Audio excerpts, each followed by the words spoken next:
Isang tahimik na tanghali sa bahay ni na Catalina.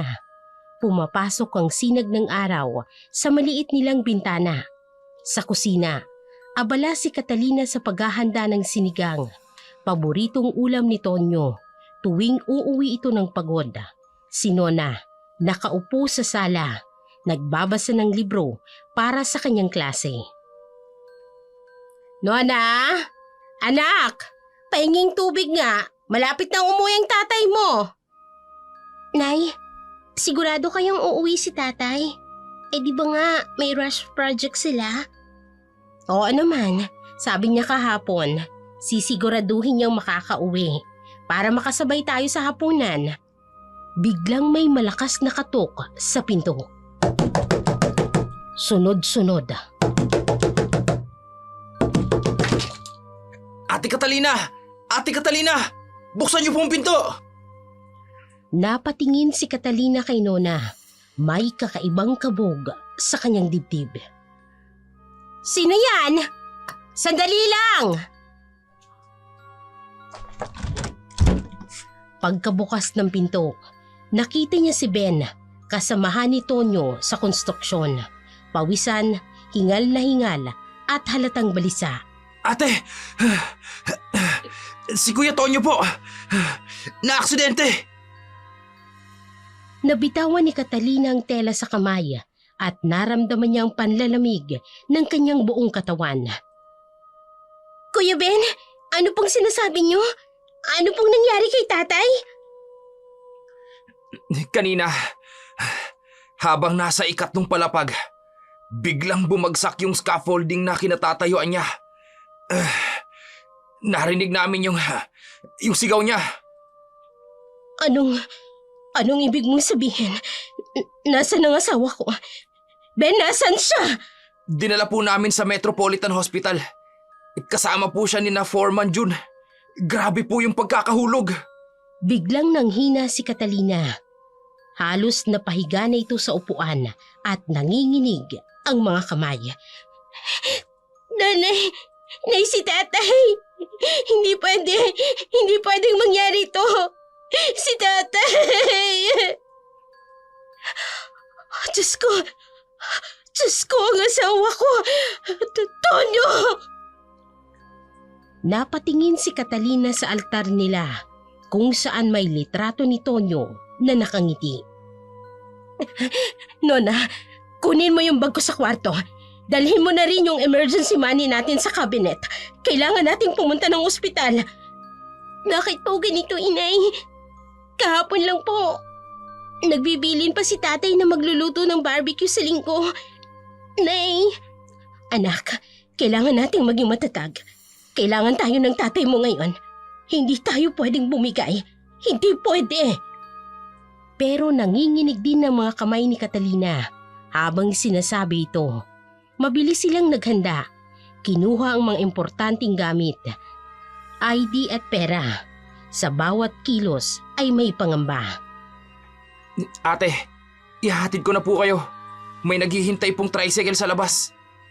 Bago umalis, sandaling tumayo si Catalina sa harap ng altar. Panginoon, pakaingatan mo po ang asawa ko. Hindi ko po kaya kung mawawala siya. Hindi po namin kaya. Maririnig ang hikbi ni Nona sa background habang nagmamadali silang lumabas ng bahay. Naiwan nilang nakasindi ang kalan. Ang litrato ni Tonyo sa altar ay nakangiti pa rin, saksi sa biglaang pagbabago ng kanilang tahimik na buhay. Ang bawat segundo ng biyahe papunta ng ospital ay parang kabanata ng isang mahabang bangungot para sa mag-ina. Sa loob ng tricycle, mahigpit ang kapit ni Nona sa kamay ng kanyang ina, habang si Catalina ay nakatitig sa kawalan. Ang mga labi ay patuloy na bumubulong ng mga panalangin. Ang ingay ng makina at ang hanging dumadampi sa kanilang mga mukha ay parang malayo. Ang tanging maririnig lang ay ang malakas na pagtibok ng kanilang mga puso. Pagdating sa ospital, ang emergency room ay isang malabong eksena ng mga nagmamadaling nurse at doktor. Walang makasagot ng tuwid sa kanilang mga tanong. Sir, saan po dinala yung asawa ko? Sa 4th floor po. Critical. Under observation. Yun ang tanging naging sagot ng gwardya. Mga katagang bumabagabag sa kanilang isipan. Lumipas ang oras, walang kumakatok na doktor, walang lumalapit na nurse. Sa labi, si Catalina ay nakaluhod sa chapel. Mahigpit ang pagkakahawak ng daliri sa rosaryo. Si Nona naman ay nakaupo sa waiting area. Ang mga matay namumugto sa kaiiyak. Ang mga segundo ay parang mga taon. At pagkatapos, isang doktor ang lumabas. Makikita sa kanyang mukha ang tila hindi magandang balita. Sorry. We did everything we could. Mga salitang tumimo sa kanilang dibdib tulad ng matalim na patalim. Hindi nakapagsalita si Catalina. Ang mga luha ay tumigil. Parang tumigil din ang mundo. Sa malamig na pasilyo ng morgue, ang ilaw ay kumikinang sa tiles na puti. May amoy ng disinfectants at kamatayan. Ate Catalina, Nona, pasensya na po. Sinubukan kong puntahan kayo kaagad. Nasaan ang asawa ko? Ate, kailangan niyong magpalakas ng loob. Si Kuya Tonyo, hindi maganda yung... Sabihin niyo pong buhay pa ang tatay ko, nagkamali lang sila. Biglang lumabas ang isang attendant. Ma'am, are you ready? Hindi nakasagot si Catalina. Otomatikong tumutulo ang kanyang mga luha. Ate, sama ko sa inyo. Sa loob ng morgue, may isang katawang natatakpan na nasa gitnang bahagi.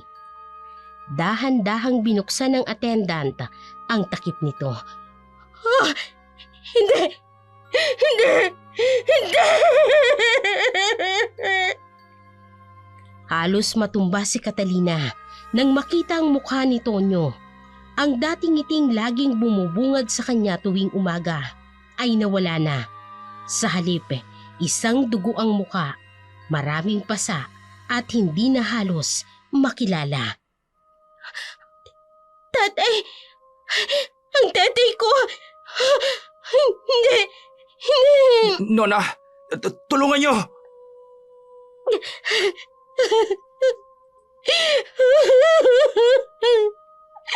Tonyo! Tonyo, mahal ko! Mahal ko! Hindi pwede! Hindi pwede! Hindi pwede! Hindi mo kami pwedeng iwan! Tonyo! Tonyo! Yakap-yakap ni Catalina ang katawan ni Tonyo. Hindi alintana ang dugo sa kanyang damit. Paano na kami? Bakit mo kami iniwan, Tonyo? Bakit? Bakit? Ang sigaw at iyak ng mag-ina ay umaalingaw-ngaw sa malamig na silid ng morgue. Isang nakakikilabot na tugtugin ng pagdadalamhati sa kawalan. Lumipas ang mga oras na parang isang mahabang kadiliman. Mula sa malamig na morgue hanggang sa kanilang munting tahanan, bawat hakbang ay mabigat. Parang may mga tanikala sa paa. Ang dating masayang bahay, ngayon ay naging bangkay din. Tahimik, walang buhay at nalulunod sa kalungkutan. Parang kahapon lang, si Tonyo ay nakatayo sa may pintuan. Kumakaway bago ito pumasok ng trabaho. Ngayon, ang kanyang katawan ay nakahimlay sa isang kabaong na kahoy na papaligiran ng mga kandila at bulaklak. Ang amoy ng insenso ay humahalimuyak sa hangin, sumasabay sa panalangin at tekbi. Ang unang gabi ay parang walang katapusan. Dumadating ang mga tao, mga kapitbahay, kaibigan, mga kapwa manggagawa ni Tonyo. May dalang pagkain, mga bulaklak at mga salitang pang-aliw na parang hindi naman tumatago sa puso ng mag-ina. Ang bawat pakikiramay ay isang paalala na totoo ang kanilang bangungot. Isang gabi, sa bahay ay puno ng mga bisita, pero ang katahimikan ay mabigat sa dibdib. Mga kandilang nagniningas na nagbibigay ng mahinang liwanag sa mukha ni Tonyo sa loob ng kabaong. Ay anak, kumain ka naman. 2 araw ka nang hindi kumakain. Salamat po, Aling Rosa. Pero hindi po ako gutom. Sa kwarto, maririnig ang pag-iyak ni Catalina.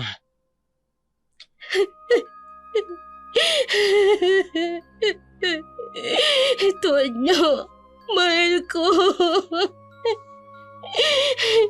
Ang bango-bango mo pa. Parang kahapon lang.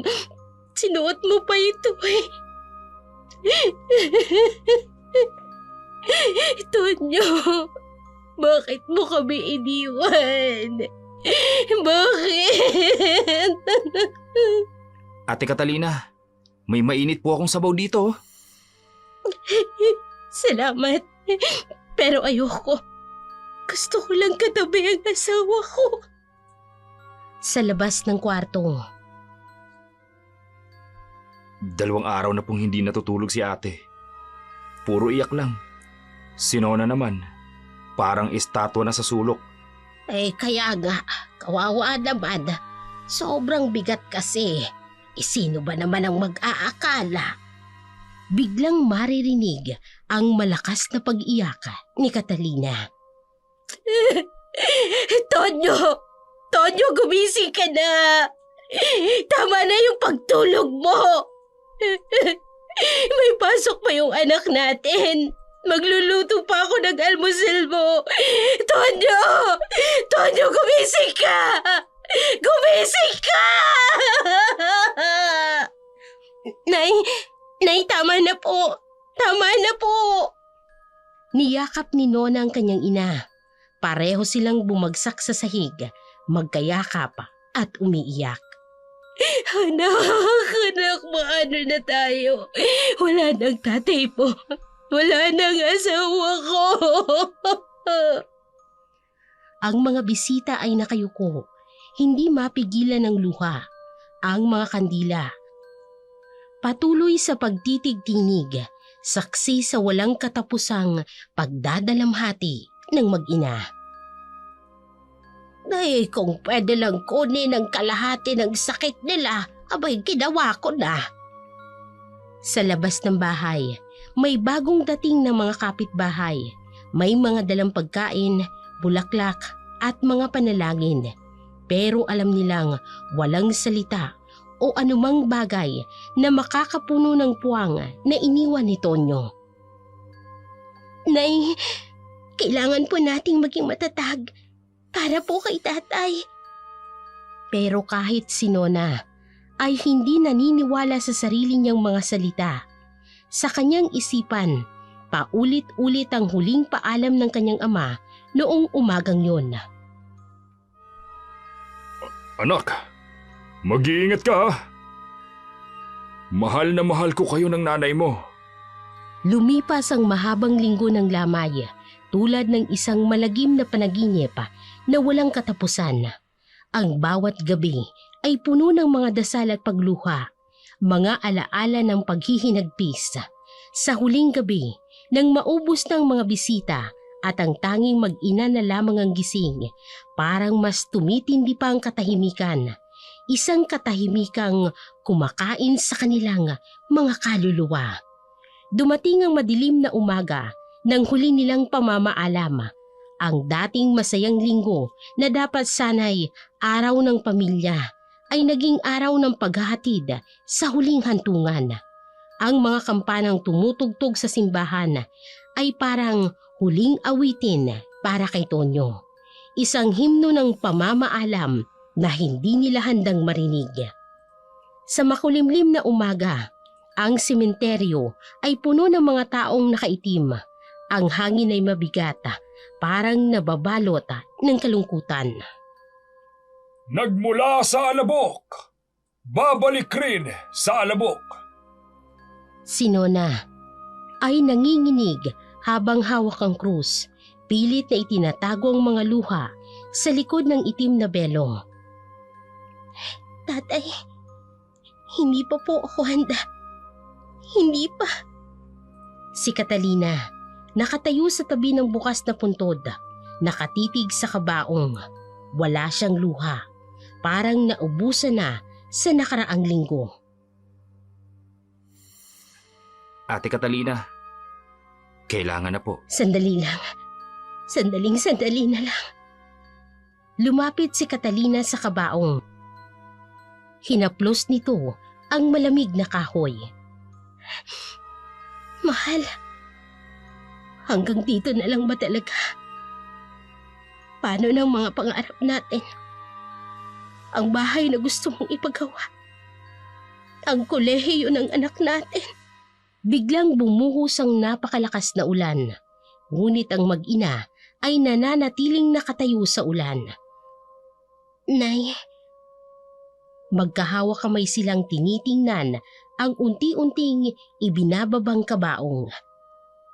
Sandali lang! Sandali! Tumakbo si Catalina sa kabaong at hinakap ito bago ibaba. Mahal kita!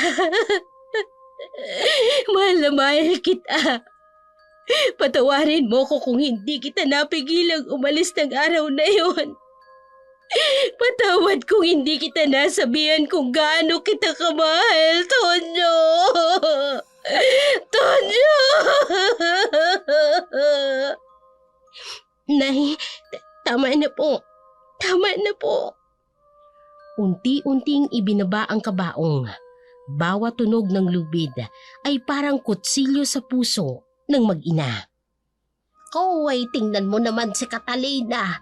Parang kalahati ng katawan niya. Yun ang inililibing. Habang unti-unting tinatabunan ng lupa ang kabaong, si Catalina nakatayo, ngunit blanko ang muka. Ang ulan ay humahalubilo sa kanyang mga luha. Paalam, Itay. Ingatan niyo po kami mula sa langit. Nang matapos ang seremonya, ang mag-inay nananatiling nakatayo sa harap ng puntod. Ang mga tao ay unti-unting umaalis, nag-iiwan ng mga bulaklak at mahihinang salita ng pag-along. Kasama ng katawan mo, inililibing ko na rin ang lahat ng pangarap natin. Ang mga plano, ang kinabukasan na dapat sana'y sama-sama nating haharapin. Ang ulan ay patuloy sa pagbuhos, parang ang langit mismong nakikiramay sa kanilang pagdadalamhati. Ang mga araw matapos ang libing ay dumaan tulad ng mga aninong madilim, walang kulay at walang buhay. Ang dating masayang bahay ay naging isang bangungot na mga alaala. Sa bawat sulok ay may mga gunita kay Tonyo. Ang kanyang tsinelas sa tabi ng pinto, ang kanyang baso sa kusina, ang kanyang paboritong upuan na ngayon ay walang laman. Unti-unting kinakain ng katotohanan ang mag-ina. Ang mga bayarin ay nagdatingan na tulad ng mga alon ng bagyo. Sunod-sunod, walang awa. Ang kaunting ipon ay mabilis na nauubos sa gastos ng libing. Ang mga resibo at sobre ay nakatambak sa mesa. Bawat isa ay paalala ng realidad na hindi nila kayang harapin nang wala si Tonyo. Maaga pa, bandang 7:00 ng umaga, tahimik ang kalye maliban sa mga ingay ng ibon. Biglang may malakas na katok sa kanilang pinto. Catalina! Buksan mo tong pinto! Catalina! Biglang naalimpungatan si Nona sa kanyang pagtulog. Nay! Nay! Nandyan po si Doña Manuela. Doña Manuela, magandang Ay, wala nang maganda sa umaga. 3 buwan na kayong hindi nakakabayad ng upa! Ano akala ninyo? Libreng tirahan to! Doña Manuela, pagbigyan niyo po muna kami. Kalilibing lang po kasi ng asawa ko. Ay, hanggang kailan ako maghihintay? Ha? Hanggang kailan? Ilang buwan pa? May pamilya rin akong binubuhay! Biglang pumasok ang 2 lalaki sa likod ni Doña Manuela. Simulan nyo na! Ilabas ang lahat ng gamit ng mga yan rito! Teka lang po! Sandali lang po! Wag naman po! Bigyan niyo pa po kami ng konting panahon! Sandali lang po! Wag naman po yan! Ay, pasensya Teka na. lang po! Utos lang po ito. Nagsimula ng buhati ng mga gamit, lumang TV, mga mesa, at mga upuan. Doña Manuela, maawa naman po kayo. Saan po kami pupunta? Ang anak ko po. Ay, problema nyo na yan! Ay, Pedro! Dalhin mo na rin yung kabinet! Bilisan mo! Ay, sige Ano po. ba bagal-bagal? Binayaran ko kayo! Ayusin nyo! Ay, opo. Mapapaupo si Nona sa hagdan. Umiiyak habang pinapanood ang kanilang bahay na inilalabas pira-piraso. May Doña Manuela naman, may maawa naman po kayo sa mag-ina. Ay kayo, huwag kayong makialam dito, may negosyo to! Maya-maya pa, ang dating tahanan ay halos wala ng laman. Ang mga gamit nila ay nakatambak na sa kalye. Anak, patawarin mo ko. Hindi kita naprotektahan. Hindi ko nagagampanan ng ibinigay sa aking responsibilidad ng tatay mo. Nay, hindi niyo po kasalanan. Hindi niyo po ito kasalanan. Mula sa kabilang kalye, nakatingin ang mga kapitbahay. May mga bumubulong at may mga umiiling. Ay, grabe, nakakaawa naman yung nangyari sa mag-ina. Kakaawa talaga. Ay, dapat pagbalik ko mamaya, wala na kayong mga gamit dito! Maliwanag ba? Umupo ang mag-ina sa gilid ng kalsada. Napapaligiran ng kanilang mga gamit, mga piraso ng buhay na dating buo. Tonyo, sana kinuha mo na lang ako para magkasama tayo. Hindi ko kaya to. Ang araw ay unti-unting tumataas sa langit. Walang pakialama sa nangyayari sa mga buhay sa ibaba. Ang mga sumunod na oras ay isang malabong gunita ng pakikiusap at mga kapitbahay na pansamantalang mag-iimbak ng kanilang mga gamit. Ang ibang kagamitan ay napilitang ipagbili sa mga dumadaan. Ang TV na pinagtagpi-tagpi ni Tonyo, ang lumang electric fan na regalo niya noong kanilang anibersaryo. Mga piraso ng buhay na ngayon ay nagiging barya para sa kanilang kinabukasan. Nang lumubog ang araw, ang mag-inay natagpuan ang kanilang sarili sa gilid ng bayan, bitbit ang 2 maleta ng mga natitirang gamit at mabigat na katanungan. Saan sila pupunta? Ang kanilang mga paa ay kusang naglalakad patungo sa maliit na karinderya ni Aling Berta, isang matandang kapitbahay na madalas silang pagbilhan ng pagkain noong nabubuhay pa si Tonyo. Gabi, ang karinderya ay may iilang customer. May mahinang tugtog ng lumang radyo ang maririnig dito. Boy, ito, uminom na muna kayo. Ay, wala pang bayad to. Salamat po, Aling Berta. Tahimik na umiinom ang mag-ina. Ang usok ng kape ay parang mga alaala na naglalaho sa hangin. Nay, saan na po tayo tutuloy ngayong gabi? Matagal na katahimikan. Maririnig lang ang kalansing ng mga plato sa kusina. Anak, may naisip ako. Tiningnan ni Nona ang kanyang ina. Makikita ang hindi pamilyar na kislap ng mga mata nito. May pinsan ako sa Maynila. Ang Tia Rosa mo. Noon pa niya sinasabi na doon daw maraming pagkakataon, maraming oportunidad. Sa Maynila po, inay? Oo, anak. Doon maraming trabaho. Pwede ako maglabandera, maglinis ng bahay. Ikaw naman, pwede kang magpatuloy ng pag-aaral mo. Tumigil sa pagpupunas ng mesa si Aling Berta at nakinig sa usapan ng mag-ina. Pero inay, malayo po yun. At hindi po ba delikado sa Maynila? Anak, wala na tayong ibang pagpipilian.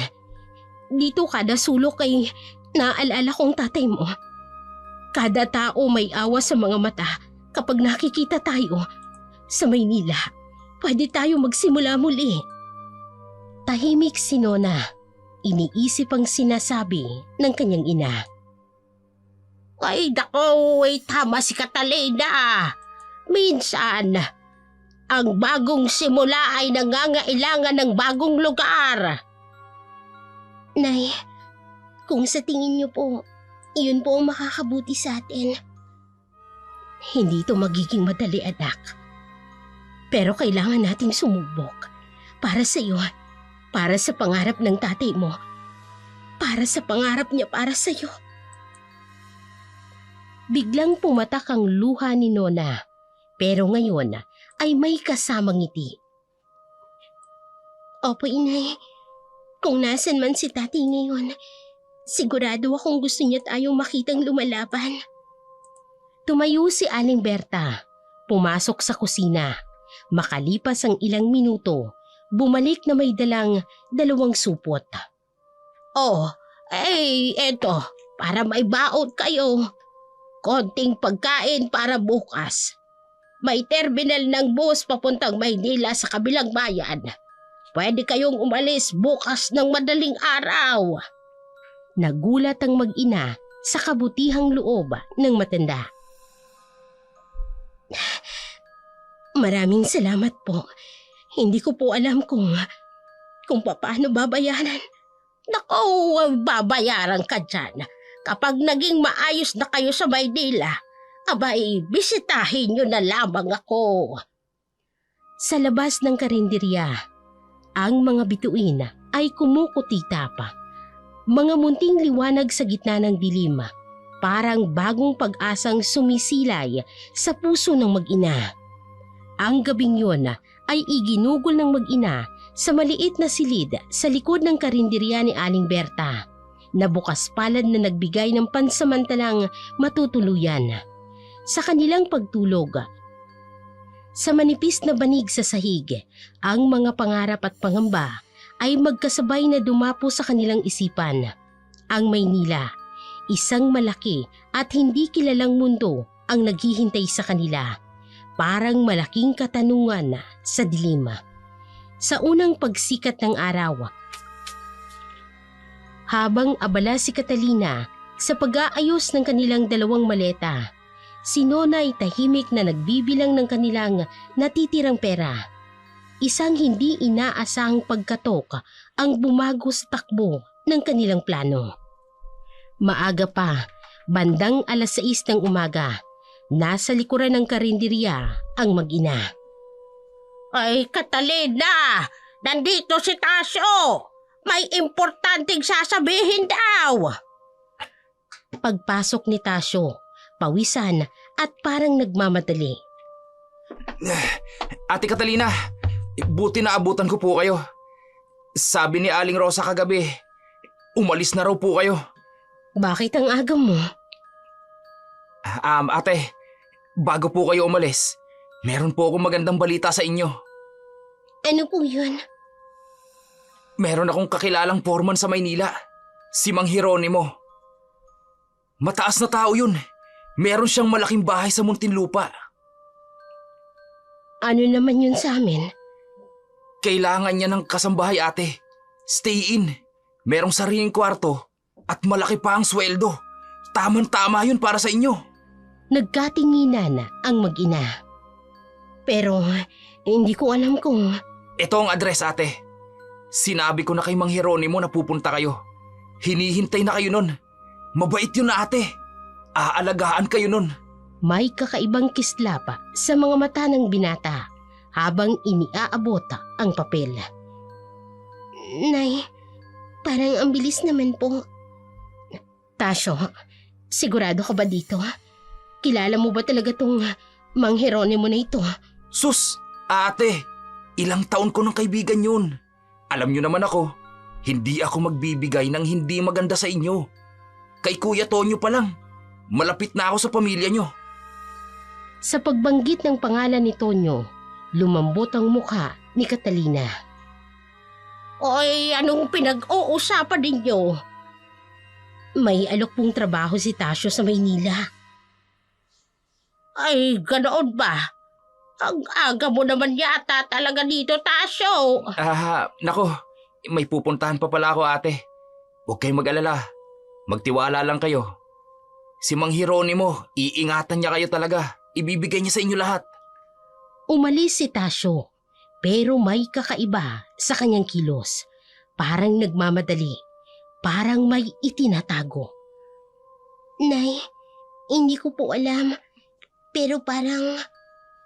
Anak, baka ito na ang sagot sa ating mga dasal.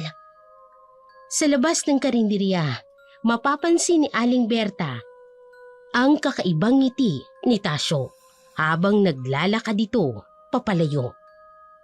May hindi tama rito. May hindi tama. Matapos ang hindi inaasahang pagbisita ni Tasyo, ang mga sumunod na oras ay naging malabong paghahanda. Kinukupkup ng katahimikan ng mag-ina habang tinutupi ang mga damit. Iniimpake ang konting gamit na natitira sa kanila. Ang papel na may address na ibinigay ni Tasyo ay nakaipit sa wallet ni Catalina. Isang beacon of hope ang pilit nilang pinagkakatiwalaan kahit na may bumabagabag sa kanilang mga puso. Si Aling Berta ay tahimik na nagmamasid habang naghahanda sila. Ang kanyang mga mata ay puno ng hindi maipaliwanag na pag-aalala. Nang mag-almusal sila, paulit-ulit niyang binibigyang diin na tumawag agad sa kanya kapag may nangyari. May kutob ako. Ang kanyang bulong, pero hindi na ito inulit nang makitang determinado ang mag-ina. Sa terminal, madilim pa, 4:00 ng umaga. Isang kaguluhan ng mga taong may kanya-kanyang pupuntahan. Kabaw! Ay, isa na lang! Aircon! Sige, tuloy! Bigyan ng karapatan sa pagpupo! Eto may pasalubong, pili, masarap ito! Manila! 10 na lang ko na, Manila! Nilaga itlog mo ni! Mahigpit ang hawak ni Catalina sa 2 lumang maleta. Si Nonay nakatayo sa tabi niya. Yakap ang bag na may lamang food pack mula kay Aling Berta. Nay, sigurado na po ba tayo? Biglang may dumaan na grupo ng mga construction worker. May bitbit na helmet. Napatingin si Catalina. Nakakita ng anino ni Tonyo. Oh anak, wala na tayong babalikan dito. May dumaang nagmamadaling pasahero. Nabangga ang isa sa mga maleta. Sandali lang anak. Tatanungin ko lang ha kung saan yung bus. Lumapit si Catalina sa bilihan ng tiket. Magkano po pa Maynila? Saan kayo sa Maynila? Sa Alabang daw po. 850. Aircon na yan. binuksan ni Catalina ang kanyang wallet. Dahan-dahan niyang binilang ang pera. Makikita ang papel na may address mula kay Tasyo. Nay, sapat po ba? Sakto lang anak. Kakailanganin nating magtipid. Maya-maya pa, may dumating na malaking bus. Nagsimula ng pumila ang mga tao. Alas ko na lang! Alabang, alabang, alabang, alabang! Dadaan ng Petex! Tiningnan ni Nona ang paligid ng terminal. Sa mga taong nagmamadali, sa mga pamilyar na muka ng probinsya ay mawawala na. Nay, natatakot po ako. Ako rin anak, pero minsan, ang takot ay kailangan nating harapin para sa mas magandang bukas. Maririnig ang huling tawag ng driver. Oh, last call na talaga ito! Last call na! Alis na! Sabay silang tumayo, binuhat ang maleta. Bago sumakay, ay sinulyapan pa ng huling tingin ang terminal sa lugar na dating tahanan ng kanilang mga pangarap. Tonyo, kabayan mo kami. Sa loob ng bus, habang unti-unting umaandar ang makina, ang mag-inay magkahawa-kamay.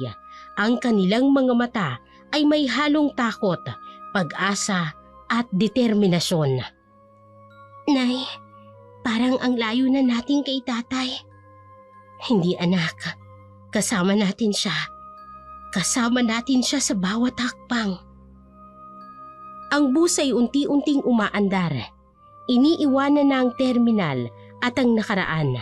Sa labas, ang araw ay unti-unting sumisilay, nagbibigay ng liwanag sa bagong kinabukasan. Hindi pa nila alam kung maganda o mapanganib. Ang unang 2 oras ng biyahe ay lumipas sa mabigat na katahimikan. Ang ingay ng makina at paminsang-minsang paghinto ng bus ay parang tunog ng orasan na nagbibilang ng mga sandaling iniiwanan nila ang nakaraan.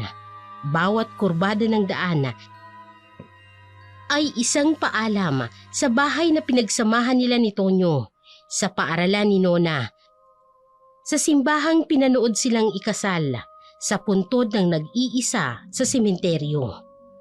Tanghali na, ang bus ay tuloy-tuloy sa pagbiyahe sa highway. May mga pasaherong natutulog, may mga nagbabasa, may mga katulad ng mag-ina na tahimik na nakatingin sa bintana. Nay, tingnan niyo, yung bundok na yun. Doon tayo nag-picnic ng birthday ni tatay last year. Oo nga anak, doon tayo nagpunta noong first anniversary namin.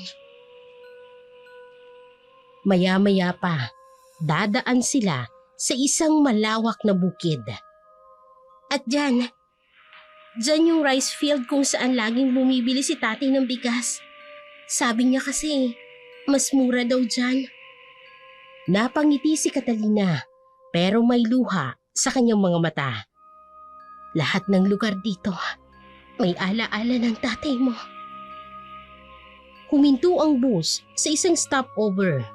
May mga pasaherong bababa para bumili ng pagkain.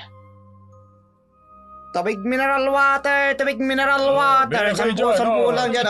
Sampu lang dyan! Chicharon, fish cracker! Bananak you! Bananak you! Bananak you! Tiningnan ni Nona ang kanyang ina. Bananak Paborito you! ni Tonyo ang banana cue. Bananak cute po! Pasensya na anak, kailangan nating magtipid. Okay lang po inay, hindi naman ako nagugutom. Pero maririnig ang ingay ng sikmura ni Nona. Mabuti na lang, binigyan tayo ng baon ni Aling Berta. Inilabas niya ang Tupperware na may lamang adobo. Huling luto ni Aling Berta para sa kanila. Nay, paano kaya kung mali yung desisyon natin na umalis? Napatigil si Catalina sa pag-aayos ng pagkain. Anak, minsan sa buhay, ang mga desisyon ay hindi tungkol sa tama o mali. Tungkol ito sa kung ano ang kailangan nating gawin para mabuhay. Patuloy pa rin sa pagtakbo ang bus. Sa bintana, ang araw ay nasa kalagitnaan ng langit. Nay, kung nasan man si Tatay ngayon, proud kaya siya sa atin? Oo naman anak. Alam kong proud siya. Proud siya dahil lumalaban tayo. Hindi tayo sumusuko. Sa kanilang harapan, ang daan ay tila walang katapusan. Sa malayo, unti-unting nasisilayan ng mga gusali ang mga unang glimpse ng Maynila. Tonyo, gabayan mo kami. Sana'y tama ang pupuntahan namin. Sana ligtas ang naghihintay sa amin doon. Ang bus ay patuloy pa rin sa pagbiyahe. Dalang mag-ina ang kanilang mga pangarap patungo sa isang mundo na hindi nila kilala, sa isang kinabukasang hindi pa nila mabasa. Ang huling oras ng biyahe ay puno ng pabago-bagong emosyon, mula sa kaba hanggang sa pag-asa, mula sa pangamba hanggang sa determinasyon. Nang unti-unting lumitaw ang matataas na mga gusali ng Maynila, ang pamilyar na mundo ng probinsya ay tuluyan ang nawala sa kanilang paningin. Ang mga makukulay na billboards at ang masingsing trapiko ay parang isang bagong mundo. Isang mundong hindi pa nila alam kung kakampi o kaaway. Sa terminal ng Maynila, halos gabi na, ang mga ilaw ay kumukutitap. Sa hindi kalayuan, habang ang mga pasahero ay nasa babaan ng bus. Dito na raw tayo bababa, anak. Biglang may lalaking lumapit. Naka-uniforme ng taxi driver, pero may kakaiba sa kanyang anyo. Ma'am, papunta po ba kayo sa Muntinlupa? Nagulat ang mag-ina at tiningnan ang isa't isa. Nay, paano niya nalaman? Oo. Pero paano niyo? Si Mang Hieronimo po ang nagpadala sa akin. Sabi niya, may dadating daw na mag-ina galing probinsya. May kakaibang lamig sa hangin. Ganun po ba? Pero Halina po kayo. Delikado po sa lugar na ito paggabi. nag-aalinlangan na sumakay ng taxi ang mag-ina. Ang taxi lumiliko sa mga iskinitang hindi pamilyar. Nay, bakit parang lumalayo tayo sa syudad? Unti-unting nawawala ang ingay ng Maynila. Ang mga gusali ay nagiging mas mababa, mas lumang mga istruktura. Sir, malayo pa po ba? Malapit na po.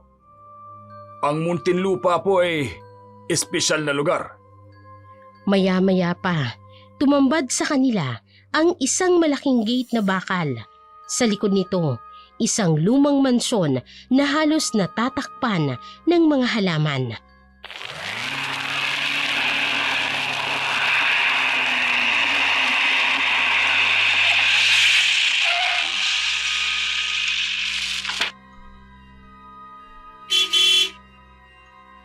Nandito na po tayo. Bumusina ang driver. Ang tunog ay parang hudyat ng kamalasan sa katahimikan ng gabi. Nay, ayoko na po dito. Dahan-dahan na nagbukas ang gate. Sa loob ay madilim at iilang bintana ay may mga anino. Tonyo, tulungan mo kami.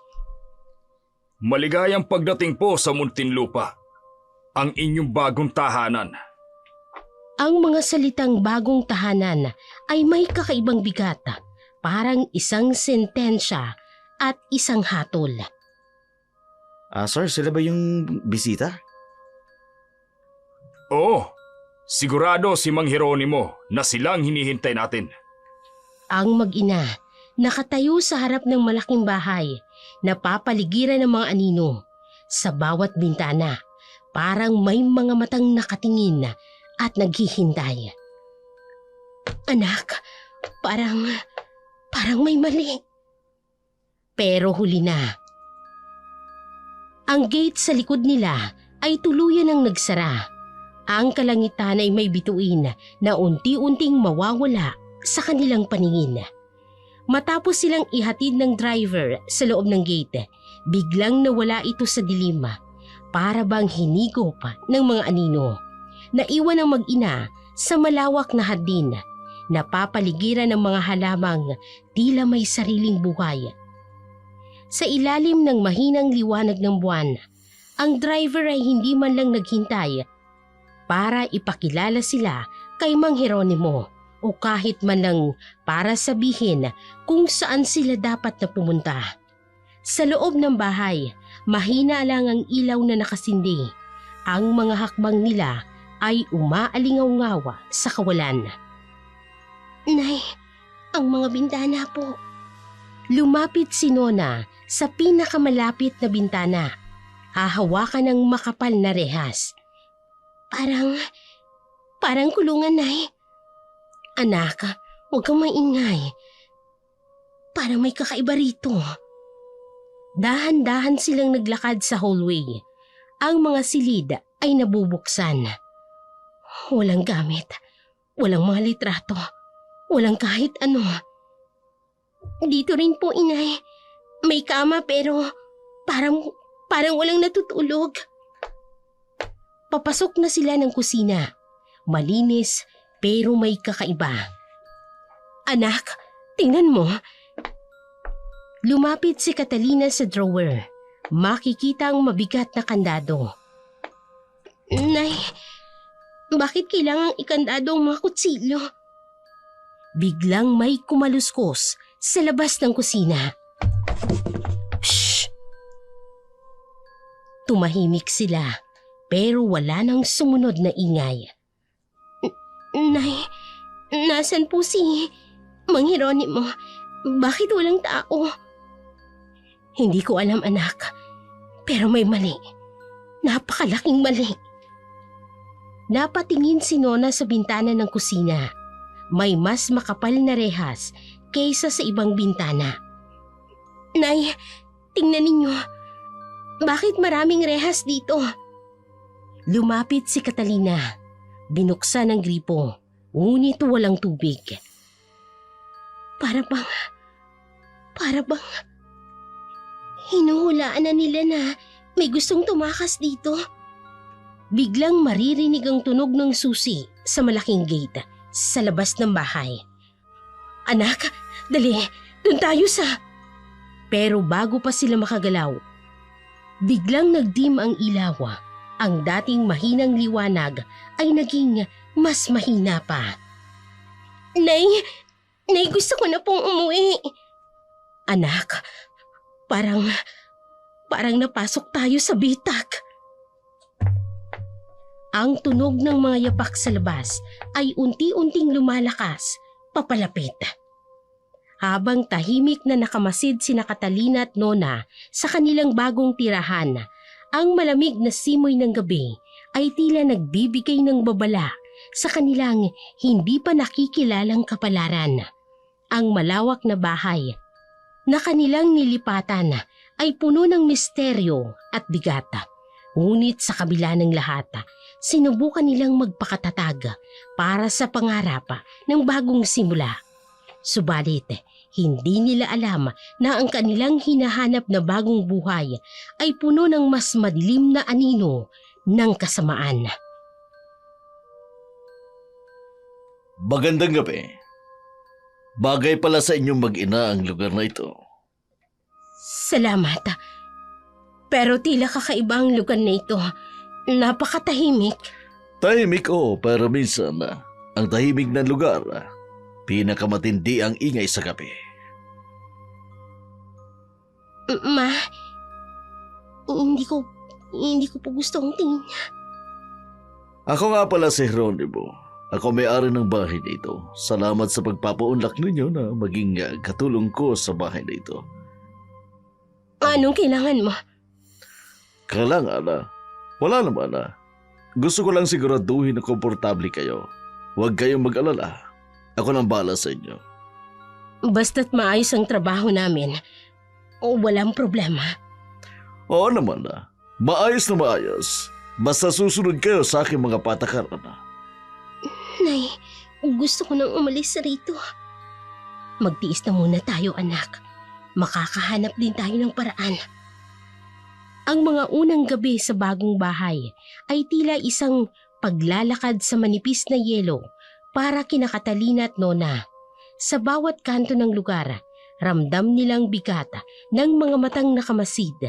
Kahit walang tao sa paligid, ang tahimik na paligid ay parang nagtatago ng lihim at ang mga galaw ni Jeronimo ay unti-unting naglaladlad ng kanyang tunay na balak.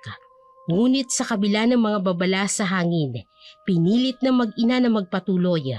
Umaasang ang lahat ng ito ay lilipas din. Hindi lang pala maganda ang anak ni Catalina. Masipag pa. Gagawin ko lang po ang trabaho ko. Makapal na sobra eh. Alam mo, mas may madaling paraan para kumita ka ng malaki. Tingnan mo. Hindi ko po kailangan yan. Kung papayag ka, mas marami pa nito ang mapapasayo. Hindi ko po kayang gawin ang iniisip ninyo. Huwag ka na mag-alala. Walang makakaalam. Tayo-tayo lang ang nandito sa lugar na ito. Oh, ay, Nay! Nay! Nay! Wala kang matatakbuhan, Nona! Ang mga yapak ni Nona ay nag-i-echo sa malamig na pasilyo habang pilit niyang tinatakasan ang masamang balak ni Jeronimo. Sa bawat hakbang, ramdam niya ang lumalalim na takot, hindi lamang para sa sarili, kung hindi para na rin sa ina niya na nasa kabilang silid. Sa gitna ng dilim at katahimikan ng gabing yun, nagising ang masiding tapang ng kanyang dibdib. Ang tapang na dala ng pagmamahal sa pamilya at pagnanais na makalaya mula sa kamay ng halimaw na si Jeronimo. Nay! Nay! Anak, anong nangyayari? Bakit umiiyak ka? Si Jeronimo, Nay, inalok niya ako ng pera kapalit ng... Anak, anong ginawa niya? Anong sinabi niya sa'yo? Nay, gusto niya akong bastusin. Ang sabi niya, marami pa raw akong makukuha kung papayag ako. Hindi tayo ganon. Hindi tama na tratuhin tayo ng ganito. Walang karapatan ng lalaking na bastusin ka, Nona. Hindi niya tayo pag-aari. Nay, kailangan na nating umalis dito. Hindi naligtas ang lugar na ito para sa atin. Oo, anak. Kailangan nating gumawa ng plano. Hindi tayo pwedeng manatili rito. Ngunit kailangan nating mag-ingat. Ang lugar na ito, parang isang bitak. Nay, paano kung malaman niya ang plano natin? Anong gagawin natin? Wala siyang karapatan sa atin, anak. Kakayanin natin ito. Walang sino man, kahit si Jeronimo, ang makapipigil sa atin. Hindi tayo pwedeng maghiwalay, inay. Hindi kita iiwan dito. Huwag kang mag-alala, anak. Hindi kita pababayaan. Magkasama tayong lalaban. Ang gabing yun ay hindi lamang puno ng takot, kung hindi ng determinasyong kumawala sa tanikala ng kasamaan sa pagitan ng kanilang mga hikbi. Narinig ng mga dingding ng bahay ang kanilang plano. Ngunit ang bahay na yon, na tila isang tahimik na saksi, ay may mga lihim na handang lumaban sa kanilang kalayaan. Sa dilim ng gabi, habang ang mag-ina ay bumubuo ng mga plano upang makatakas, ang kabilang bahagi ng bahay ay puno ng iba't ibang klasing enerhiya. Isang halimaw na nagbubunyi sa sariling tagumpay, sa bawat hikbi at bulong ng takot mula sa mag-ina. Isang mapanuksong tawa ang sumisingaw mula sa silid ni Jeronimo, puno ng kasamaan at pangarap na mas masahol pang kasalanan. Ang magkabilang mundo sa loob ng bahay ay naglalaban. Ang desperasyon ng mga biktima at ang tagumpay ng halimaw. Habang nakaupo ako dito sa aking kama, eto ang larawan ni Catalina. Maganda ka pa rin, Catalina. Kahit nung una pa lamang kitang nakita, alam kong para sa akin ka.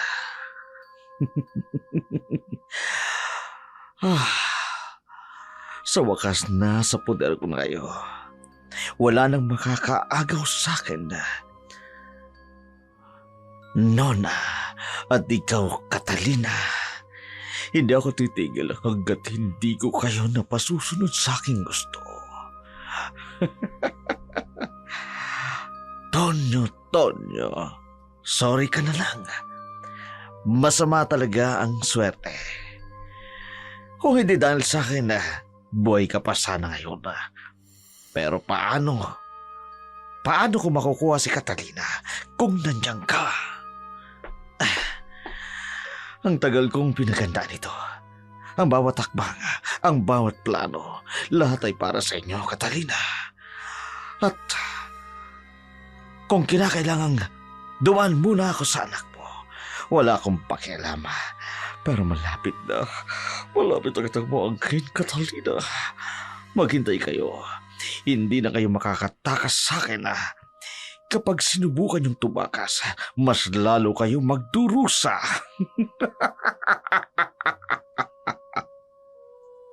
Ang halakhak ni Jeronimo ay parang kalansing ng tanikala na unti-unting humihigpit sa mag-ina. Sa kanyang isip, ang gabi ay sa kanya, ngunit hindi niya alam. Sa dilim ng kanyang kaluluwa, ang mga biktima niyang mag-ina ay kumikilos na para sa kanilang kalayaan. Habang tahimik na gumagapang ang dilim sa bawat sulok ng bahay, nagdadala ito ng mas mabibigat na sikreto.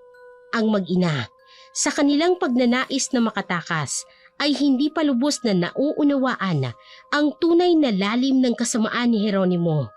Ngunit sa isang iglap, ang gabi ay nagbunyag ng isang lihim na mas nakasisindak kaysa sa kanilang pinangangambahan.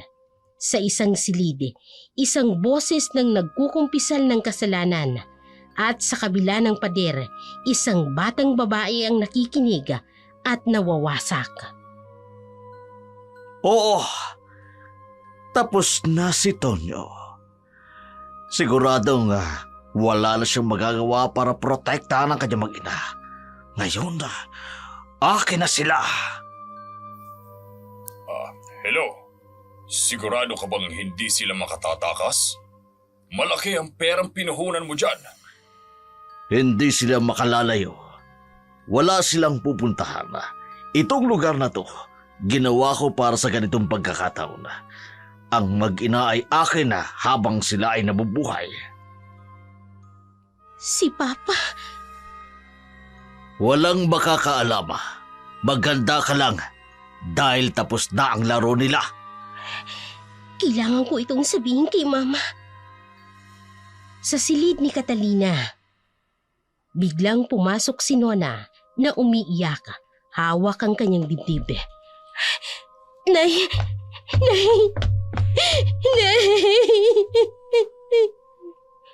Nona, ano bang nangyari?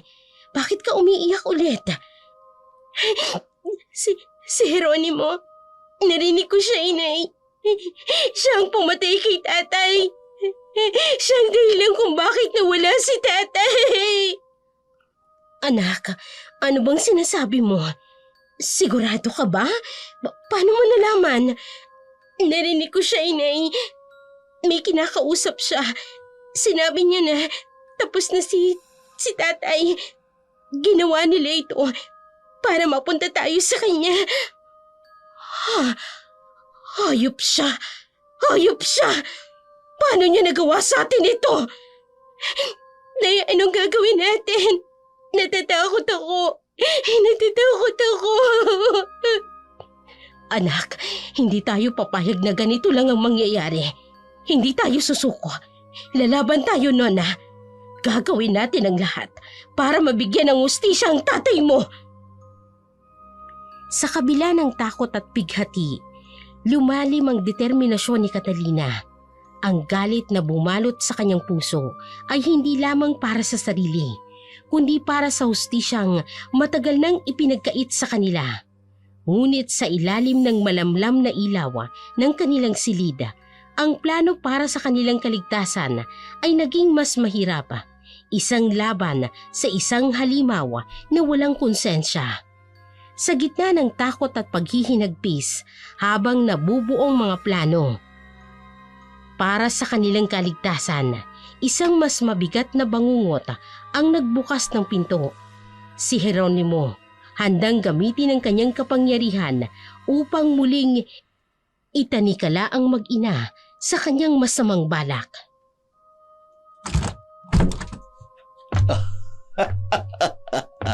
Sayang naman na. Mukhang naalaman na ninyo ang dapat na lihim ko sana. Wala kang karapatan. Hindi mo pwedeng gawin to sa amin. Ano pa ba ang gusto mo? Sinira mo ng buhay namin. Tama na ang drama, Catalina. Kumain na kayo. Ngayon din, kumain na kayo! Kundi babarilin ko kayo! Hindi kami kakain yan. Kung ayaw niyong kumain, mamamatay kayo ngayon din! Ha? Ayaw niyo ha? O gusto niyo bang subukan ng baril na ito? Ha?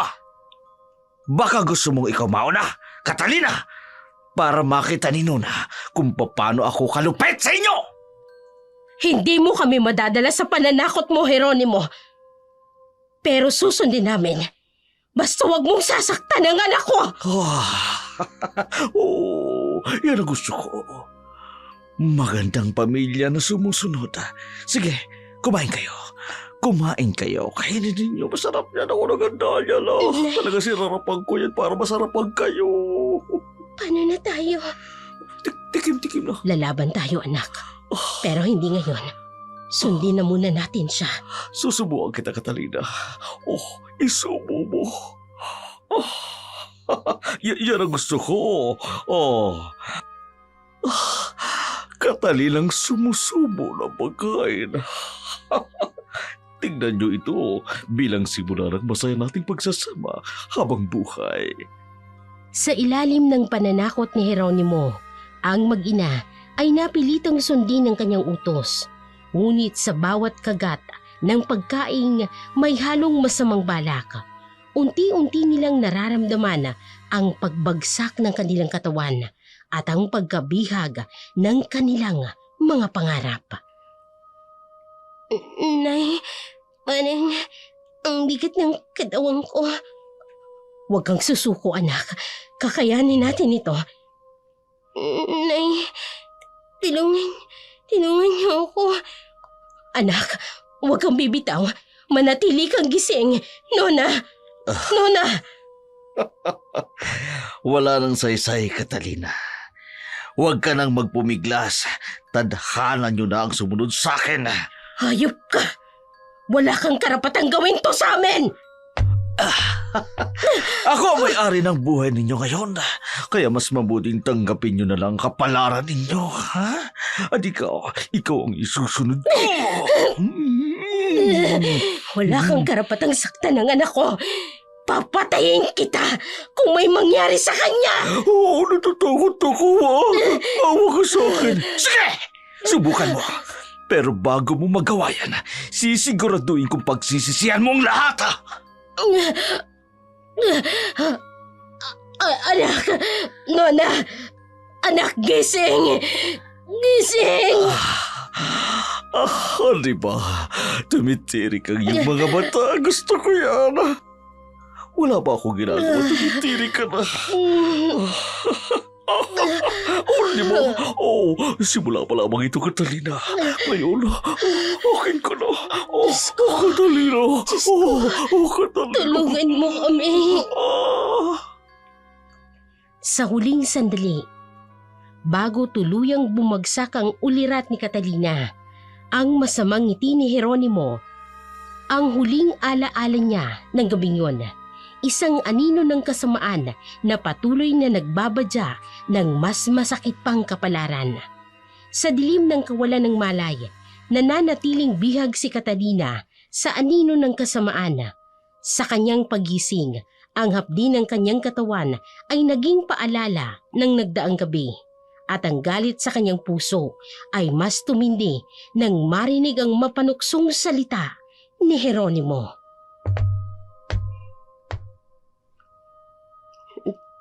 Nasaan ako? Anong nangyari? Diyos ko. Hindi ako ang Diyos mo. Magandang umaga. Kumusta ang tulog mo, ha? Nasaan ang anak ko? Anong ginawa mo kay Nona? Oh, huwag kang mag-alala. Buhay pa naman siya eh. Pero sabihin nilang natin na hindi na siya berhen. Kagaya mo kagabi. Hayop ka! Demonyo ka! Wala kang karapatang gawin to sa amin! Catalina. Tanggapin mo na ang kapalaran mo. Wala na kayong magagawa. Wala na kayong matatakbuhan. Pinatay mo na ang asawa ko! Ngayon naman, pati ang buhay namin ay sisirain mo! Hindi ka tao! Hayop ka! Hayop ako!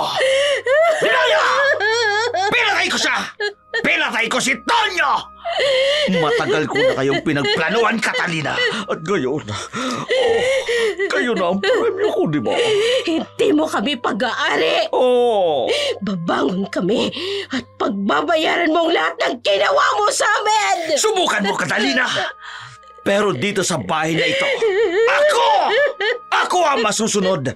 Mga alipin ko lamang kayo! Ha? Panginoon, tulungan niyo kami. Hindi ko papayagang matapos sa ganitong buhay namin. Hindi ko papayagan. Habang lumalalim ang gabi, ang madilim na anino ni Jeronimo ay tila lalo pang bumabalot sa bahay. Sa pagitan ng mga pader, ang kanyang mga plano ay nagiging mas mabigat at mas masahol pa. Sa kanyang isipan, hawak niya na ang kontrol. Ngunit sa sulok ng silid, isang bagay ang nagbigay kay Catalina ng mas matinding takot at galit.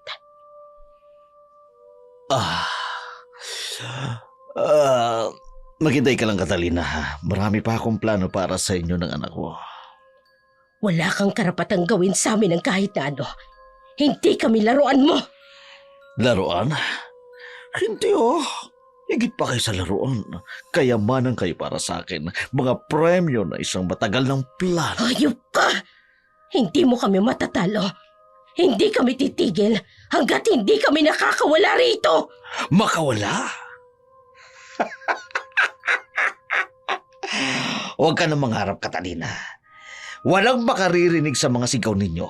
Ang lugar na ito, ginawa ko para sa mga katulad ninyo. Sige na, magpahinga ka na, ha? Bukas, magpapatuloy uli ako. Kailangan uli kita bukas, ha? Sige na, tulog ka na. Please. Dapat kang matakot, Jeronimo. Ang kasamaan mo, babalik yan sa'yo. Sige lang, maniwala ka lang dyan. Pero habang nandito kayo sa akin, bawat segundo ng buhay ninyo, akin na. Ha? Sino ang mga babaeng yan? Anong ginawa mo sa kanila? Oh, di ba? Iba-ibang klase. Mga nauna sa inyo. Hindi rin sila nagtagala. Pero huwag ka mag-alala. Espesyal kayo ni Nona sa akin. Sige, bye-bye. Ay, Diyos ko. Tulungan mo po kami. At sa ngalan ng lahat ng biktima niya, pagbabayaran niya ito.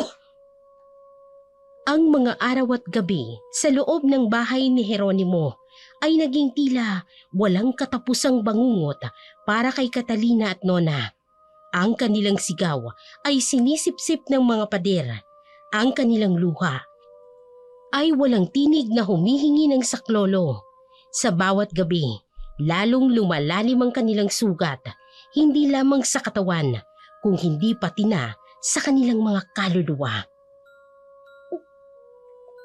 Nay,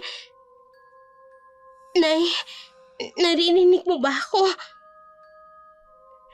Naririnig kita, anak. Nona, huwag kang bibitaw. Kakayanin natin ito. Kakayanin? Sa tingin niyo ba makakatakas kayo sa impyernong lugar na ito? Ha? Walang makakapigil sa akin na gawin ang gusto ko sa inyo. Nay, ayoko na. Hindi ko na kaya. Kaya mo yan, anak. Lalaban tayo. Hindi tayo susuko, Nona. O lalaban? Lalaban tayo. Sinong lalaban, ha? Ang isang mahina mong anak? Huwag mong galawin ang anak ko. Hayop ka! Bitiwan mo siya! Tara, espesyal na gabing ito ngayon. Makakasama ko kayo. At gusto kong makita ninyo ang isa't isa. Ang ginagawa kong gusto ko. Nay, tulungan mo ko! Ayoko na, Nay! Nay, tulungan mo ko! Bata! Hayop ka, Hieronimo! Tigilan mo na kami! Tigilan mo na kami! Walang makakapigil sa akin! Ako ang hari dito! Ako! Nona, magpakatatag ka. Malalampasan natin ito. Magtiwala ka sa akin, anak. Magtiwala ka. Malalampasan? Hindi na kayo makakalabas dito. Kaya mas makabubuti pang tanggapin nyo na habang buhay na kayo sa akin. Nay, tulungan mo ako. Ayoko na. Kapit ka lang, anak. Hindi pa itong katapusan. Kapit ka lang. Akin ka! Matapos ang maraming gabi ng pighati, isang kakaibang katahimikan ang bumalot sa umaga. Ang biglang pagtunog ng telepono ay nagdala ng balitang hindi inaasahan. Isang pagkakataong tila alok ng tadhana upang makawala mula sa impyerno. Sino kayang tatawag ngayong oras na ito? Nay, baka pagkakataon na natin to. Hello? Hello? Si Hieronimo po. Naaksidente siya kanina. Nasa ospital ngayon. Pero huwag kayong mag-alala. Ligtas naman siya. Oh, salamat sa impormasyon. Sige po. Paalala na lang na kailangan niyang magpahinga pagkatapos nito. Sige, salamat. Nay, ano pong sabi? Naaksidente siya. Nasa ospital daw. Ligtas siya pero malayo siya ngayon. Nay, pagkakataon na natin to. Tama ka, anak. Ito na ang panahon. Kailangan nating kumilos bago pa siya makabalik. Nay, lalaya na tayo. Lalaya na tayo. Oo, anak. Lalaya na tayo. Pero kailangan nating magmadali. Bawat segundo ay mahalaga. Sa balita tungkol kay Hieronimo ay nagbigay ng silakbo at pag-asa sa mag-ina. Sa wakas, may pagkakataon silang kumilos. Ngunit sa kanilang bawat hakbang palabas ng bahay, natuklasan nilang ang daan tungo sa kalayaan ay puno ng harang at ang bawat segundo ay nagdadala ng pangambang maaaring bumalik si Hieronimo. Nay, ang daming kandado. Paano tayo lalabas? Huwag kang matakot, anak. Hahanap tayo ng ibang paraan. Hindi tayo pwedeng sumuko ngayon. Nay, paano kung bumalik na siya? Paano kung mahuli niya tayo? Wala siya dito. Kailangan nating maniwala na may paraan. Nay, may tao sa labas. Pwede tayong humingi ng tulong. Oh, sige, subukan natin. Tulong! Tulungan niyo kami! Nandito kami sa loob! Kailangan namin ng tulong! Tulungan niyo po kami! Nakakulong kami rito! Tulong! Walang makikinig sa inyo! Bahay ito ni Jeronimo! Anak, walang tutulong sa atin. Tayo-tayo lang. Kailangan nating magtiwala sa sarili natin. Nay, baka pwede nating akyatin yung gate. Mataas yun. Pero mas mabuti nang subukan kaysa maghintay tayo rito. Sige, Nay. Umakyat tayo. Kailangan nating gawin ito. Kapit ka lang sa akin, Nona. Lalaya tayo. Kahit na gaano pa kahirap. Sa bawat hakbang ng pag-akyata, ramdam nila ang panganib. Ngunit ang takot sa pagkakakulong ay higit na mas malakas. Sa kabila ng sugat at hirap, pinilit nilang abutin ang tuktok ng gate.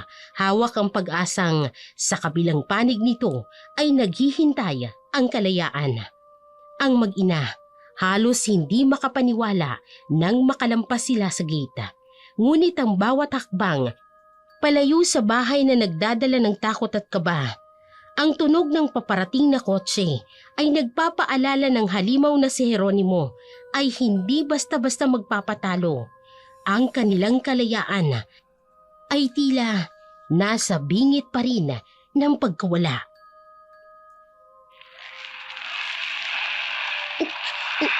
Nay, ang kotse. Naririnig ko ang kotse niya. Nona, dito tayo. Huwag kang maingay. Hindi niya tayo dapat na makita. Nay, paano kung makita niya tayo? Paano kung mahuli tayo? Huwag kang mag-alala, anak. Hindi niya tayo mahahanap. Kailangan lang natin manatiling tahimik. Nasaan kayo? Huwag niyong akalaing makakatakas kayo! Lalabas kayo! Gusto niyo man o hindi! Nay, galit na galit siya. Naririnig mo ba? Oo, anak. Pero hindi tayo pwedeng magpadala sa takot. Kailangan nating tumakbo kapag wala siya sa malapit. Hindi kayo makakatakas! Alam kong nandito pa kayo sa loob ng aking lupain! Nay, anong gagawin natin? Kapag pumasok siya sa gate, tatakbo tayo. Kailangan nating makalayo ng gusto, Nona. Ngayon na, anak. Takbo! Nay, bilisan mo. Ayoko nang bumalik doon. Kayo! Wala kayong pupuntahan! Magbabayad kayo sa pagtangkalan yung tumakas! Huwag kang titingin pabalik, Nona. Malapit na tayo. Malapit na tayong makawala. Sa gitna ng kanilang pagtakbo, ang kaba at pag-asa ay magkasabay na sumisiksik sa kanilang dibdib. Sa bawat hakbang, ang kalayaan na dati mailapa ay unti-unting nagiging abot kamay. Ngunit sa likod nila, ang galit ni Jeronimo ay hindi nawawala, nananatiling banta sa kanilang buhay. Ang mag-inay nakalayo sa impyernong bahay ni Jeronimo, ngunit ang kanilang mga kaluluwa ay nananatiling bihag ng mga sugat ng nakaraan. Sa maliit na silid ng isang karinderya, ang bawat gabi ay nagdadala ng bangungot na tila hindi natatapos. Mga multo ng takot at kasamaan na patuloy na humahabol sa kanila. Nay! Nay! Nay, nandito siya! Nandito siya! Nandito siya! Nona, anak, wala na tayo ron. Ligtas na tayo. Nandito ako. Nay, naririnig ko pa rin na boses na yung tawa niya. Parang nandito lang siya. Nandito siya. Bangungot lang yon, anak. Wala na tayo sa lugar na yon. hindi niya na tayo mahanap.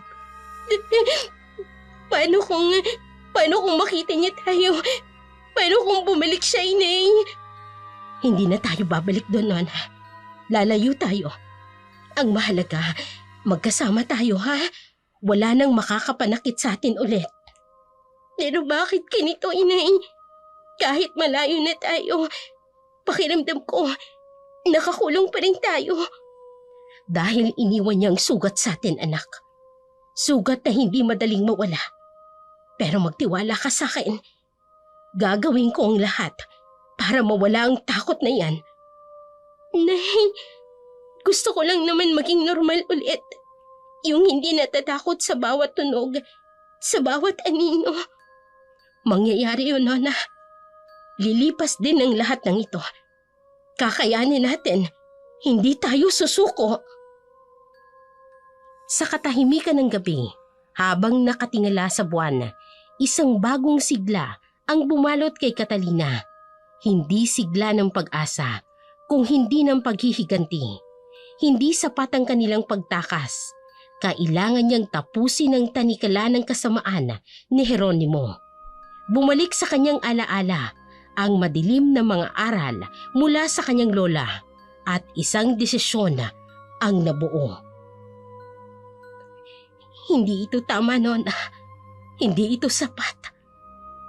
Nay, anong ibig mong sabihin? Malayo na tayo sa kanya. Anak, hindi ito sapat. Hindi sapat na malayo tayo. Hanggat buhay siya, hindi matatapos ang takot na to. Hindi titigil ang multo niya sa paghabol sa atin. Pero Inay, ano po bang magagawa natin? Hindi natin siya kayang labanan. May paraan, Nona. Isang paraan na matagal ko nang iniwasang gamitin. Ano pong ibig niyong sabihin? May itinuro sa akin ng lola ko noon. Mga ritual, mga paraan para ilapit ang hustisya sa mga tulad niya. Nay, hindi ko po kayo maintindihan. Ritual? Anong klaseng ritual? Huwag kang matakot, anak. Ito na lang ang natitira nating paraan para makalaya sa bangungot na ito. Para magbayad siya sa lahat ng kasalanan niya. Nay, sigurado ka ba? Paano kung may mangyaring masama? Masama nang nangyari sa atin, anak. Ngayon, oras na para tayo naman ang gumawa ng paraan. Panahon na para siya naman ang matakot. Kung ito ang kailangan, Inay, susunod ako sa iyo.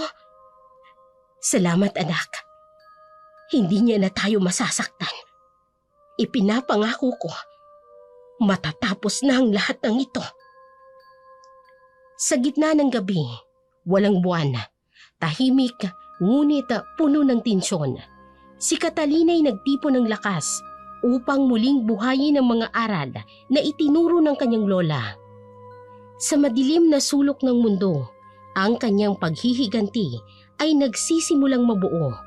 Si Nona, na kasama sa ritual, ay natuklasan ng nakatagong kapangyarihan ng ina na hindi niya inaakalang taglay nito.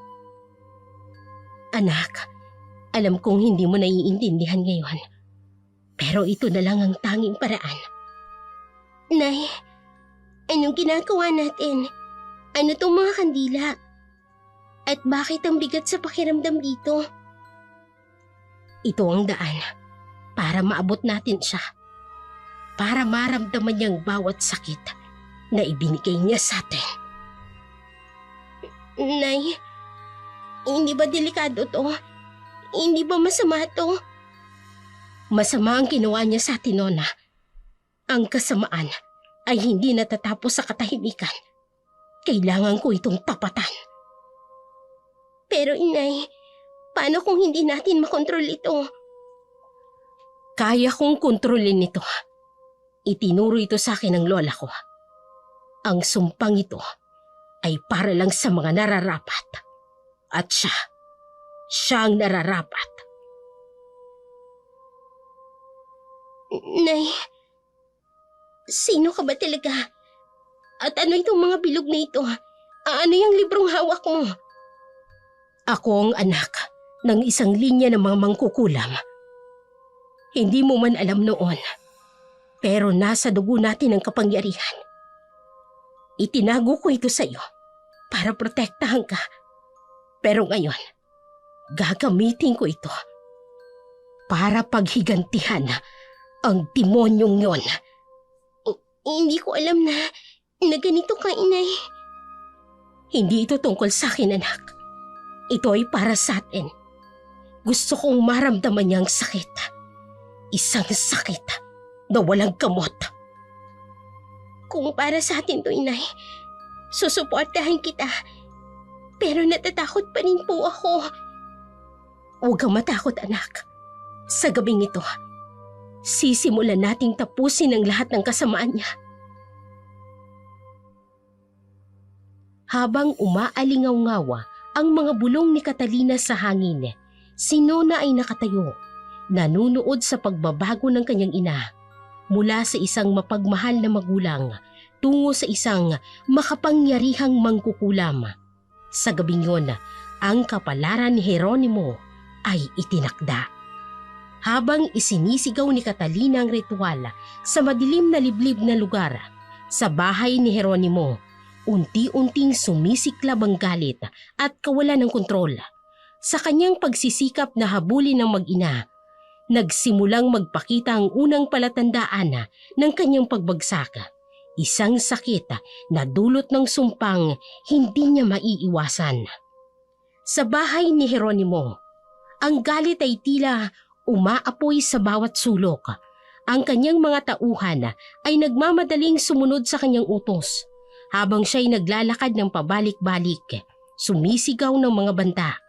Ngunit sa kabila ng kanyang pagmamando, hindi niya napansin ang tila kakaibang kirota na nagsisimula sa kanyang katawan.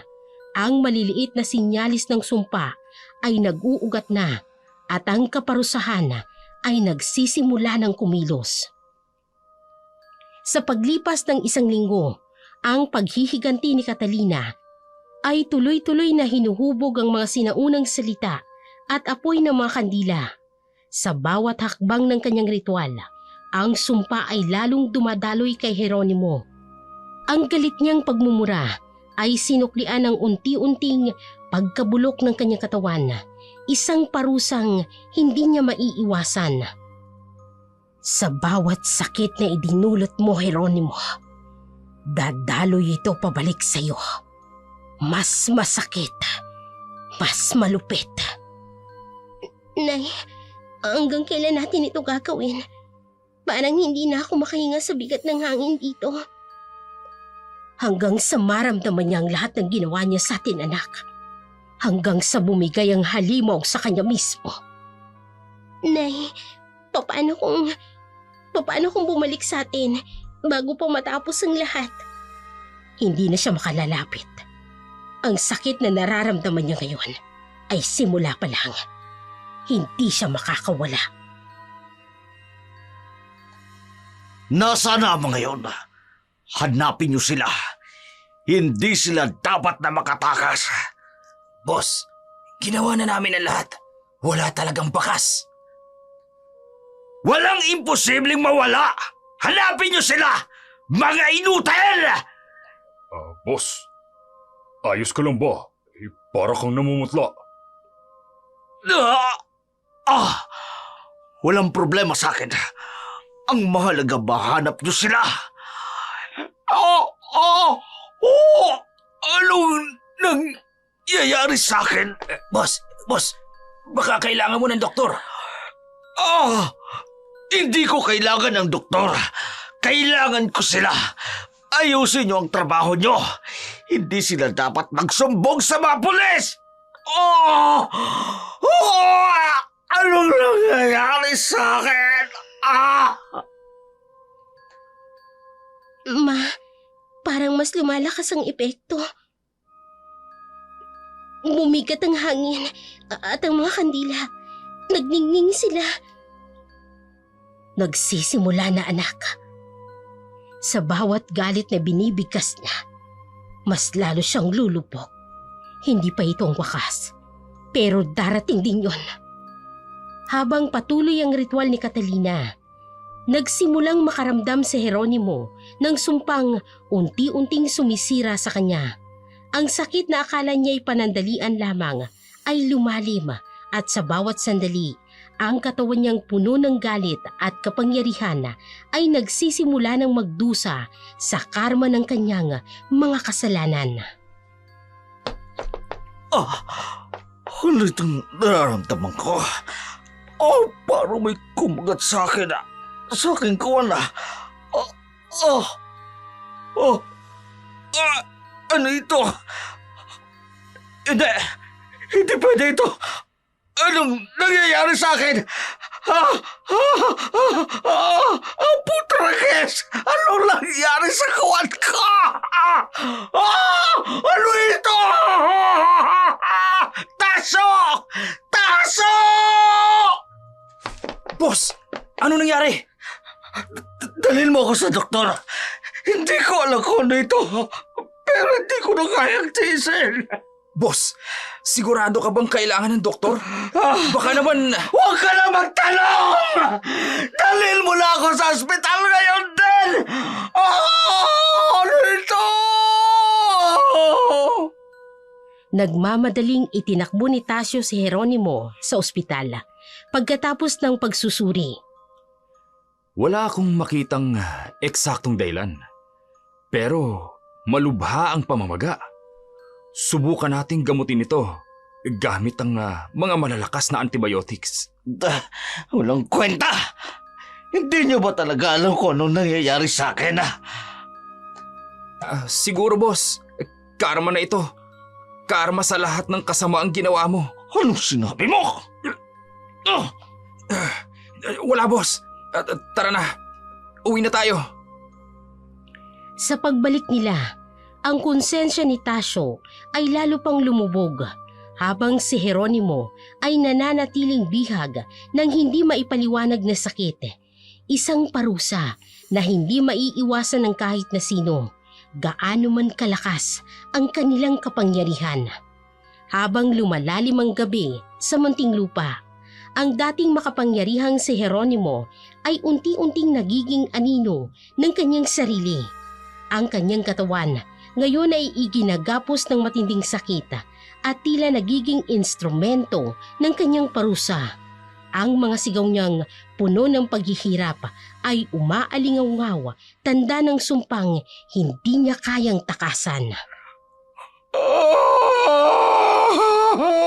Ano ito?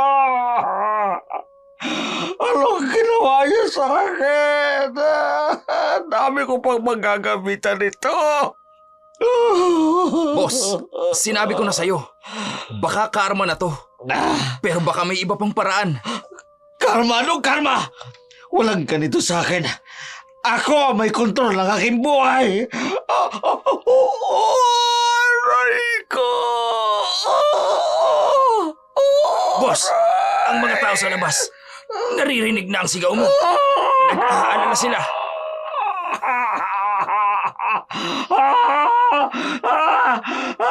Ano ngayon? Hindi nila pwedeng malaman ang nangyari sa akin, lalo na sa kuwan ko, sa aking alaga. Wala silang karapatang makialam. Boss, baka kailangan na nating humingi ng tulong. Baka may makakagamot sa sakit mo. Wala! Walang tutulong! Walang tulong na kailangan! Hindi ko kailangan magmakaawa sa kahit kanino man! Sa bawat araw na lumilipas, ang dating makapangyarihan at mapanirang si Jeronimo ay naging bilanggo ng sariling paghihirap. Ang kanyang mga sigaw ay umaabot sa bawat sulok ng Muntinlupa. Ngunit walang dumarating para magbigay ng ginhawa. Ang sumpa ay patuloy na nilalamon ng kanyang katawan at kaluluwa. Habang ang sakit ni Jeronimo ay patuloy na sumisidhi, ang bigat ng katotohanan ay unti-unting bumabaon sa konsensya ni Tasio.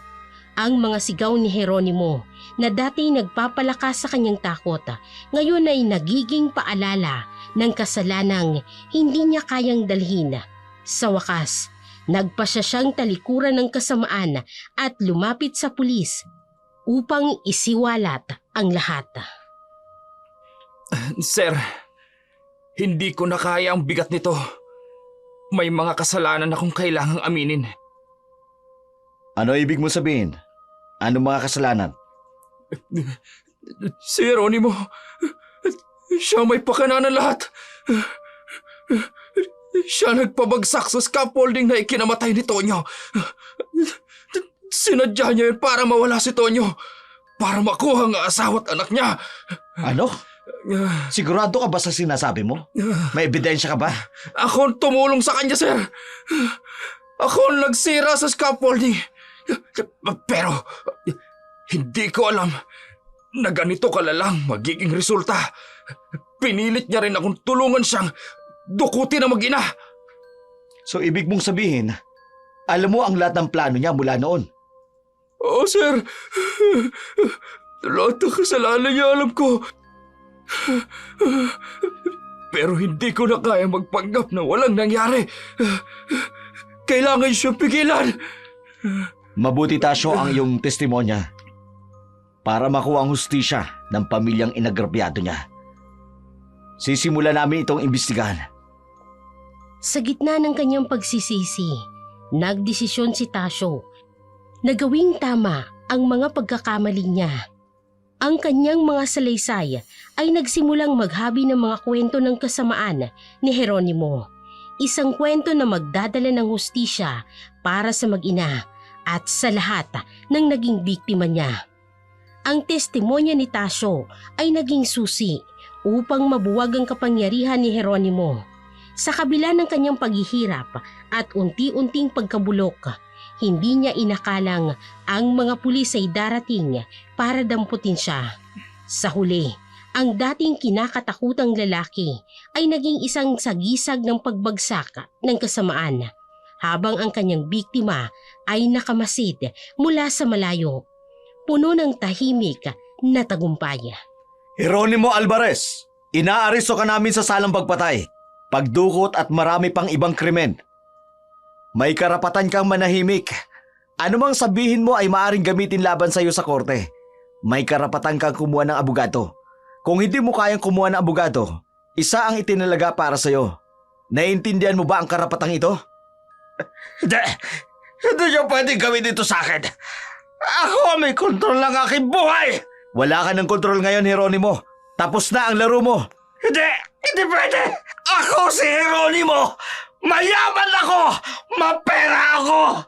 Hindi niyo pwedeng tapusin ang buhay ko lang ganito na lang! Bitiwan niyo ako!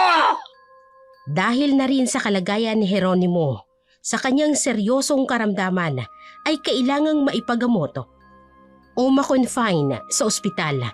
Naghain ang kanyang abogado ng isang motion to place the accused under hospital arrest o motion for medical treatment o hospitalization. Sino yan?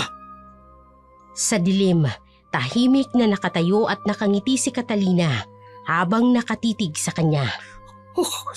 Hindi pwede. Bakit siya nandyan? Sa kanyang isipan, narinig ang boses ni Catalina, malamig ngunit puno ng tagumpay. Ngayon, alam mo na ang ibig sabihin ng tunay na pagdurusa. Ang dating mapang-abuso at mapagmalaking si Jeronimo, ngayon ay isang talunan, biktima ng sarili niyang kasamaan. Ang figura ni Catalina, puno ng katahimikan at ngiti ng tagumpay, ay naging huling alaala ng isang buhay na nagwakas sa karimari-marim na karma. Sa wakas, natapos ang madilim na kabanata ng buhay ni Catalina at ni Nona. Sa pagwawakas ng kwento ni Jeronimo, ang mundo'y nagbigay ng pagkakataon para sa mag-ina na magsimulang muli.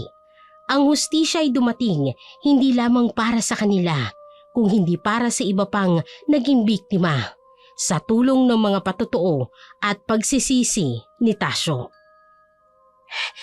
Nay, sa wakas, parang totoo na ang lahat. Wala na tayo sa ilalim ng anino ni Jeronimo. Oo, anak. Natapos ng bangungot. At ngayon, may pagkakataon na tayo magsimulang muli. Pero inay, sa kabila ng lahat, parang hindi ko pa rin maiwasang maalala ang mga ginawa niya, kung paano niya tayo ginawang parausan. Ang mga sugat, anak, hindi yan agad gumagaling. Pero balang araw, magiging peklat na lang ang lahat ng ito. Hindi na kasing sakit. Sa loob ng korte, habang ginagawa ang hearing. Ginoong Tasyo, maaari mo bang ilahad ang mga detalye ng naging partisipasyon ni Jeronimo sa mga krimen laban kay Catalina, Nona at iba pang biktima? Opo, ako ang tumulong sa kanya nung simula. Pero nagsisisi ako. Sasabihin ko ang lahat ng nalalaman ko para mabigyan ng hustisya ang mga biktima niya. Ang testimonya ni Tasyo ay naging sandigan ng maraming biktima upang ilahad ang kanilang kwento. Ang kanilang mga tinig ay nagbigay buhay sa katahimikan ng kanilang trauma. At sa wakas, nagtagumpay ang katarungan. Anak, tandaan mo, minsan hindi ang hustisya ng tao ang gumagana, pero may mas mataas na kapangyarihan na nagbabantay sa lahat. Natutunan kong kaya ko palang tumayo, inay, na kahit gaano pa kalaki ang pagsubok. Oo, anak, ang mahalaga, ligtas na tayo. At ngayon, magsisimula na tayo ng bagong buhay. Opo, inay.